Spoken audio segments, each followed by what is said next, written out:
ಶ್ರೀ ಗುರು ಬಸವಲಿಂಗಾಯ ನಮಃ. ಈ ದಿನ ಜಗನ್ಮಾತೆ ಅಕ್ಕಮಹಾದೇವಿ ತಾಯಿಯವರ ಒಂದು ವಚನವನ್ನು ನಾವು ನೋಡೋಣ. ಲೋಕವ ಹಿಡಿದು ಲೋಕದ ಹಿಂಗದಿಪ್ಪೆ, ಲೋಕವ ಹಿಡಿದು ಲೋಕದ ಹಿಂಗದಿಪ್ಪೆ, ಆಕಾರವಿಡಿದು ಸಾಕಾರ ಸಹಿತ ನಡೆವೆ, ಆಕಾರವಿಡಿದು ಸಾಕಾರ ಸಹಿತ ನಡೆವೆ, ಒಳಗೆ ಬಳಸಿ ಹೊರಗೆ ಬಳಸಿ ಒಳಗೆ ಮರೆದಿಪ್ಪೆ, ಹೊರಗೆ ಬಳಸಿ ಒಳಗೆ ಮರೆದಿಪ್ಪೆ, ಬೆಂದ ನೂಲಿಯಂತೆ ಹುರಿಗೊಂದದಿಪ್ಪೆ, ಬೆಂದ ನುಲಿಯಂತೆ ಹುರಿಗುಂದದಿಪ್ಪೆ, ಎನ್ನ ದೇವ ಚೆನ್ನಮಲ್ಲಿಕಾರ್ಜುನಯ್ಯ, ಎನ್ನ ದೇವ ಚೆನ್ನಮಲ್ಲಿಕಾರ್ಜುನಯ್ಯ, ಹತ್ತರೊಳಗೆ ಹನ್ನೊಂದಾಗಿ ನೀರ ತಾವರೆಯಂತಿಪ್ಪೆ, ಹತ್ತರೊಳಗೆ ಹನ್ನೊಂದಾಗಿ ನೀರ ತಾವರೆಯಂತಿಪ್ಪೆ.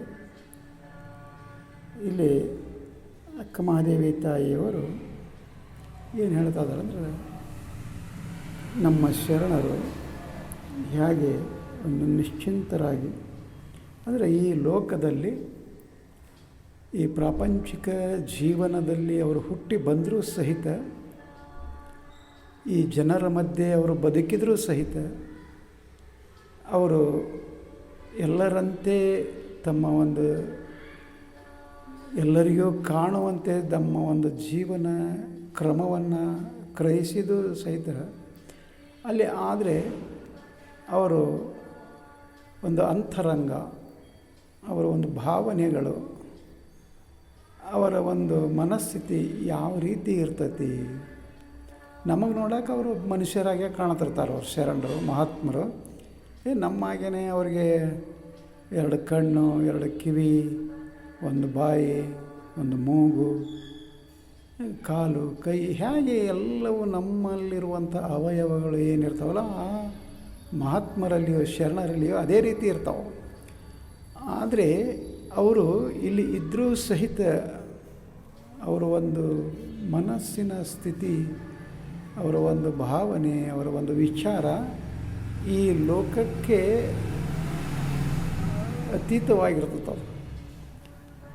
ಈ ಲೋಕದ ಜನರು ಅಂದ್ಕೊಂಡ ಹಾಗೆ, ಲೋಕದ ಜನ ಅಂದ ಹಾಗೆ ಅವರು ಶರಣರು ಅಲ್ಲಿ ಇರೋದಿಲ್ಲ. ಯಾಕಂತ ಕೇಳಿದರೆ ಅವರು ಕೋಟಿಗೊಬ್ಬರಾಗಿರ್ತಾರಲ್ಲ, ಅದಕ್ಕೋಸ್ಕರ ಆ ರೀತಿ ಇರ್ತಾರೆ. ಇಲ್ಲಿ ಅಕ್ಕಮಹಾದೇವಿ ತಾಯಿಯವರು ಏನು ಹೇಳ್ತಾರೆ, ಹಾಗಾದ್ರೆ ನಮ್ಮ ಹಾಗೇನ ಅವರು ಊಟ ಮಾಡ್ತಾರೆ, ನೀರು ಕುಡಿತಾರೆ, ಮಾತನಾಡ್ತಾರೆ, ಎಲ್ಲ ಮಾಡ್ತಾ ಇರ್ತಾರೆ. ಆದರೆ ಅವರ ಒಂದು ಮನಸ್ಥಿತಿ ಏನಿರುತ್ತಲ್ಲ, ಅದೇ ಒಂದು ಹೇಗೆ ಅವರು ದೇವನೆಡೆಗೆ ಮುಖ ಮಾಡಿರ್ತಾರ, ಆ ದೇವನ ಒಂದು ಅನುಗ್ರಹಕ್ಕೆ ಅವರು ಪಾತ್ರರಾಗಿರ್ತಾರೆ. ಯಾಕೆ ಅವರು ಆ ರೀತಿ ನಡೀತಾ ಇರ್ತಾರೆ, ಇದ್ದರೂ ಸಹಿತ ಇಲ್ಲದ ಹಾಗೆ, ಇದ್ದರೂ ಸಹಿತ ಇಲ್ಲದ ಹಾಗೆ ಹೇಗಿರ್ತಾರ ಅನ್ನೋದನ್ನು ಇಲ್ಲಿ ಅಕ್ಕಮಹಾದೇವಿ ತಾಯಿಯವರು ಹೇಳ್ತಾ ಇದ್ದಾರೆ. ಲೋಕವ ಹಿಡಿದು ಲೋಕವ ಹಿಂಗದಿಪ್ಪೆ, ಅಂದರೆ ಈ ಲೋಕ ಏನಿದೆಯಲ್ಲ, ಇಲ್ಲಿ ಬಂದಿದ್ದೇನೆ, ಈ ಲೋಕದೊಳಗೆ ನಾನು ಬದುಕ್ತಾ ಇದ್ದೇನೆ, ಈ ಲೋಕದೊಳಗೆ ನಾನು ಜೀವಿಸ್ತಾ ಇದ್ದೇನೆ. ಆದರೆ ನಾನು ಲೋಕದ ಹಂಗೆ ಇಲ್ಲ, ನಾನು ಲೋಕದಂತೆ ನಾನು ಇಲ್ಲ, ಲೋಕದೊಳಗೇ ಇದ್ದೇನೆ, ಆದರೆ ನಾನು ಲೋಕದಂಗೆ ಇಲ್ಲ ಅನ್ನೋದನ್ನು ಇಲ್ಲಿ ಅಕ್ಕಮಹಾದೇವಿ ತಾಯಿಯವರು ಹೇಳ್ತಾರೆ. ಮುಂದೆ ಏನು ಹೇಳ್ತಾರೆ, ಆಕಾರವಿಡಿದು ಸಾಕಾರ ಸಹಿತ ನಡೆವೆ. ಹೇಗೆ ಒಂದು ಆಕಾರ ಎಲ್ಲರಿಗೂ ಕಣ್ಣಿಗೆ ಕಾಣುವ ಹಾಗೆ ಒಂದು ಆಕಾರ ಇರ್ತೈತಲ್ಲ, ಅದು ಒಂದು ಆಕಾರ ಅಲ್ಲಿ ಕಣ್ಣಿಗೆ ಕಂಡರೂ ಸಹಿತಕ್ಕೆ ಮತ್ತು ನಾನು ಸಾಕಾರವಾಗಿ ನಡೀತಾ ಇದ್ದೇನೆ ಅನ್ನೋದನ್ನು ಇಲ್ಲಿ ಹೇಳ್ತಾರೆ. ಹಾಗೆ ಹೊರಗೆ ಬಳಸಿ ಒಳಗೆ ಮರೆದಿಪ್ಪೆ, ಹಾಗೆ ನಮ್ಮ ಹಾಗೆ ಎಲ್ಲದನ್ನೂ ಅವರು ಬಳಸಿದರೂ ಸಹಿತಕ್ಕೆ ಅದನ್ನು ಒಳಗೆ ಅದನ್ನು ತುಂಬ್ಕೊಳ್ಳೋದಿಲ್ಲ ಅವರು. ನಾವು ಹೇಗೆ ಒಂದು ಭೌತಿಕ ವಸ್ತುವನ್ನು, ಭೌತಿಕ ಸಂಪತ್ತನ್ನು ಏನೇ ಇದ್ರೂ ಸಹಿತಕ್ಕೆ ಅದನ್ನು ನಾವು ಬಳಸಿ ಸಹಿತ ಅದನ್ನೇನು ಮಾಡ್ತೇವೆ ಅಂದರೆ ಮನಸ್ಸಿನೊಳಗೆ ನಾವು ಅವನ್ನ ತುಂಬ್ಕೊಂಡ್ಬಿಡ್ತೇವೆ. ಅವನ್ನ ಮರೆಯೋದಿಲ್ಲ ನಾವು. ಅವು ಮತ್ತೆ ಮತ್ತೆ ನಮಗೆ ಬೇಕು ಬೇಕು ಅನ್ನೋ ಒಂದು ಆಸೆ, ಒಂದು ಆಮಿಷ ನಮಗೆ ಅಲ್ಲಿ ಬರ್ತದೆ.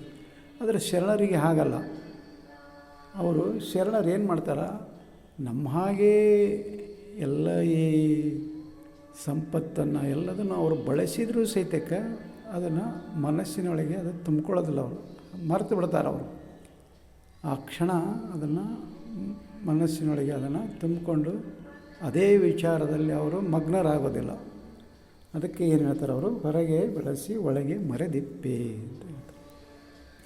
ಮುಂದೆ ಏನು ಹೇಳ್ತಾರೆ, ಬೆಂದ ನುಲಿಯಂತೆ ಹುರಿಗೊಂದು ದಿಪ್ಪೆ. ಈಗ ಸಾಮಾನ್ಯವಾಗಿ ಒಂದು ಬೆಂದ ನೂಲಿ ಅಂದರೆ ಒಂದು ಹಗ್ಗ, ಅಲ್ಲಿ ಬೆಂಕಿಗೆ ಹಾಕಿದಾಗ ಅದು ಬೆಂದಿರ್ತತಿ. ಕಾಣೋರ ಕಣ್ಣಿಗೆ ಏನು ಕಾಣಿಸ್ತದೋ ಅಂದ್ರೆ ಅಲ್ಲಿ ಒಂದು ಹಗ್ಗದಂತೆಯೇ ಕಾಣ್ತದೆ.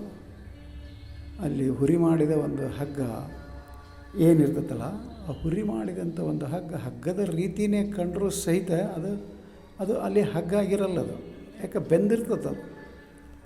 ಅದಕ್ಕೆ ಇಲ್ಲಿ ಅಕ್ಕಮಹಾದೇವಿ ತಾಯಿಯವರು ನಾನು ಬೆಂದ ನುಲಿ ಅಂತ ಇರ್ತೀನಿ, ಮತ್ತು ನೋಡೋರ ಕಣ್ಣಿಗೆ ಹುರಿಗೊಂದು ದಿಪ್ಪೆ. ಹಾಗೆ ನೋಡೋರ ಕಣ್ಣಿಗೆ ಅದು ಹುರಿ ಆದಂಥ ಒಂದು ಹಗ್ಗದ ರೂಪದಲ್ಲಿ ಕಾಣ್ತತ್ತಲ್ಲ, ಆ ರೀತಿ ನಾನು ಇರ್ತೀನಿ ಅಂತ ಹೇಳ್ತಾರೆ. ಹಾಗೆ ಮುಂದೆ ಏನು ಹೇಳ್ತಾರೆ, ಎನ್ನ ದೇವ ಚನ್ನಮಲ್ಲಿಕಾರ್ಜುನ ಅಂದರೆ ಆ ಸೃಷ್ಟಿಕರ್ತ ಪರಮಾತ್ಮನಿಗೆ ಅವರು ಹೇಳ್ತಾ ಇದ್ದಾರೆ, 10ರೊಳಗೆ 11 ನೀರ ತಾವರೆಯಂತಿಪ್ಪೆ. ಅಂದರೆ ಅವರು ಈ ಲೋಕದ ಒಂದು ದೃಷ್ಟಿಯೊಳಗೆ, ಈ ಜನರ ಒಂದು ದೃಷ್ಟಿಯೊಳಗೆ ಅವ್ರು ಏನು ಮಾಡ್ತಾರೆ, ಅವರು ಒಬ್ಬರಾಗಿರ್ತಾರೆ. 10ರೊಳಗೆ 11 ಅವರು ನಮ್ಮಂಗನ ಒಬ್ಬರು ಬಿಡು ಅನ್ನೋ ಒಂದು ಭಾವನೆ ನಮ್ಮಲ್ಲಿ ಇರ್ತೈತಿ. ಅವರು ನಮ್ಮಂಗೆ ಮನುಷ್ಯರು, ನಮ್ಮಂಗೆ ಜೀವಿಸ್ತಾರೆ, ನಮ್ಮಂಗೆ ಎಲ್ಲ ಮಾಡ್ತಿದಾರ ಅಂತ ಹೇಳಿ ನಾವು ಅವ್ರೇನು ಅವರು ವಿಶೇಷ ಏನಲ್ಲ. ಅವರು 10ರೊಳಗೆ 11 ಮತ್ತೊಂದು ಅಷ್ಟ ನಮ್ಮಂಗನ ಅವರು ಒಂದಂತ ನಾವೇನು ತಿಳ್ಕೊತೀವಿ. ಆದರೆ ಇಲ್ಲಿ ಅಕ್ಕಮಹಾದೇವಿ ತಾಯಿಯವರು ಏನು ಹೇಳ್ತಾರೆ, 10ರೊಳಗೆ 11 ಆಗಿದ್ದರೂ ಸಹಿತಕ್ಕೆ ನೀರ ತಾವರೆಯಂತಿಪ್ಪೆ. ಇದು ಬಹಳ ಒಂದು ಮುಖ್ಯವಾದಂಥ ಒಂದು ಇದು ನುಡಿ. ಇದು ನೀರ ತಾವರೆ ಅಂದರೆ ಒಂದು ನೀರಿನಲ್ಲಿ, ಒಂದು ಕೆಸರಿನ ಒಂದು ಕೆರೆಯಲ್ಲಿ ಒಂದು ಕಮಲ ಅರಳಿರ್ತದೆ. ಆದರೆ ಆ ಕಮಲ ಏನಿಗೆ ಅರಳಿತತ್ತೆ ಅಲ್ಲಿ ಕೆಸರಲ್ಲಿಯೇ ನೀರಿನಲ್ಲಿ ಅರಳಿದು ಸಹಿತ ಅದು ನೀರನ್ನು ಅದಕ್ಕೆ ಹಚ್ಕೊಳ್ಳೋದಿಲ್ಲ. ಅದರಲ್ಲಿನೇ ಬೆಳೆದು ಬಂದಿರ್ತತಿ. ಅದರ ನೀರನ್ನು ಕಮಲದ ಪಕಳೆಗಳಿಗೆ ಅದು ನೀರು ಹತ್ತೋದಿಲ್ಲ. ಅದ್ರ ಮೇಲೆ ನೀರು ಬಿದ್ದರೂ ಸಹಿತಕ್ಕೆ ಅದು ಜಾರಿ ಹೋಗಿಬಿಡ್ತೈತಿ. ಹಾಗೆ ಇಲ್ಲಿ ನಮ್ಮ ಶರಣರು ಈ ಲೋಕದಲ್ಲಿ ಹುಟ್ಟಿ ಬಂದು ಈ ಪ್ರಪಂಚದಲ್ಲಿ ನಮ್ಮಂತೆ ಬಾಳಿ ಬದುಕಿದರೂ ಸಹಿತಕ್ಕೆ ಅವ್ರು ಹೇಗಿರ್ತಾರೆ ಅಂದರೆ, ಒಂದು ನೀರಿನ ತಾವರೆ ಹೇಗೆ ಒಂದು ತಾವರೆ ನೀರು ಹಚ್ಚಿಕೊಳ್ಳದೆ ಹೇಗೆ ಅದು ಬೇರೆಯೇ ಆಗಿರ್ತದಲ್ಲ, ಆ ರೀತಿ ನಮ್ಮ ಶರಣರು ಅವರು ಅವರ ಒಂದು ಘನತೆ, ಅವರ ಒಂದು ಮಹತ್ವ ಅದು ಬೇರೆಯೇ ಇರ್ತದೆ. ಅದನ್ನು ತಿಳ್ಕೊಬೇಕಂದ್ರೆ ನಾವು ಶರಣರ ಒಂದು ವಚನಗಳನ್ನು ಓದ್ತಾ ಹೋಗಬೇಕಾಗ್ತದೆ. ಹೇಗೆ ಇರ್ತಾರಂದ್ರೆ, ಅಲ್ಲಿ ಒಂದು ನೀರಿನ ಮೇಲೆ ದೋಣಿಯ ಇದ್ದ ಹಾಗೆ ಈ ಸಂಸಾರ ಎಂಬ ಸಾಗರದಲ್ಲಿ ಒಂದು ದೋಣಿಯ ರೂಪದಲ್ಲಿ ಅವರು ಶರಣರಿರ್ತಾರೆ. ಆದರೆ ನಾವು ಹೇಗಿರ್ತೇವೆ ಅಂದರೆ, ಆ ದೋಣಿ ಒಳಗೆ ನೀರು ತುಂಬಿಕೊಂಡು ನಮ್ಮ ಒಂದು ಬದುಕು ಅನ್ನೋದನ್ನು ನಾವು ಆ ಸಾಗರದೊಳಗೆ ಮುಳುಗಿಸ್ಕೊಂಡ್ಬಿಡ್ತೇವೆ ನಾವು. ಆದರೆ ನಮಗೂ ಶರಣರಿಗೂ ಇರುವ ಒಂದು ವ್ಯತ್ಯಾಸ ಏನಂದರೆ, ನಾವು ದೋಣಿ ಒಳಗೆ ನೀರು ತುಂಬ್ಕೊತೀವಿ, ಆದರೆ ಆ ಶರಣರು ನೀರಿನ ಮೇಲೆ ದೋಣಿ ಹಾಗೆ ಇರ್ತಾರೆ. ಹಾಗೆ ಈ ಒಂದು ಸಂಸಾರದಲ್ಲಿದ್ದರೂ ಸಹಿತಕ್ಕೆ ಈ ಭವಬಂಧನ ಭವಪಾಶ್ಯಗಳಿಗೆ ಅವರು ಒಳಗಾಗೋದಿಲ್ಲ. ಅವರು ಹೊರಗೆ ಇರ್ತಾರೆ. ಅವರು ಇಲ್ಲೇ ಇದ್ದರೂ ಸಹಿತಕ್ಕೆ ಅವರು ಹೊರಗೆ ಇರ್ತಾರೆ. ಹಾಗೆ ನಾವು ಸಹಿತ ಒಂದು ನೀರ ತಾವರೆಯಂತೆ ಆಗಬೇಕು ಅನ್ನುವ ಒಂದು ಮನೋಭಾವ ನಮಗೆ ಬರಬೇಕಾಗಿತ್ತು ಅಂತ ಕೇಳಿದಾಗ, ಅಂಥ ಒಂದು ಜ್ಞಾನ ನಮಗೆ ಬರಬೇಕಾಗಿತ್ತು ಅಂತ ಕೇಳಿದಾಗ ನಾವು ಮತ್ತೆ ಅಲ್ಲಿ ನೋಡೋಕು ಶರಣರ ವಚನಗಳನ್ನು ಓದಬೇಕಾಗ್ತದೆ. ಆ ವಚನಗಳನ್ನು ಓದಿ ಪಚನ ಮಾಡಿಕೊಳ್ಬೇಕು. ಆವಾಗ ನಾವು ಸಹಿತ ಇಲ್ಲಿ ಅಕ್ಕಮಹಾದೇವಿ ಅವರು ಈ ವಚನದಲ್ಲಿ ಸಂದೇಶವನ್ನು ಕೊಟ್ಟ ಹಾಗೆ ನಾವು ಸಹಿತಕ್ಕೆ ನೀರ ತಾವರೆಯಂತೆ, ನೀರಿನ ಮೇಲೆ ಇರುವ ದೋಣಿಯಂತೆ ನಾವು ಬದುಕನ್ನು ಸಾಗಿಸೋದಕ್ಕೆ ಸಾಧ್ಯ ಆಗ್ತದೆ. ಅದಕ್ಕೋಸ್ಕರ ವಚನಗಳನ್ನು ಓದೋಣ, ವಚನ ಮಾಡಿಕೊಳ್ಳೋಣ ಅಂತ ಹೇಳುತ್ತಾ ಈ ವಚನಕ್ಕೆ ವಿರಾಮ ಕೊಡ್ತಾ ಇದ್ದೀನಿ. ಶರಣು ಶರಣಾರ್ಥಿ.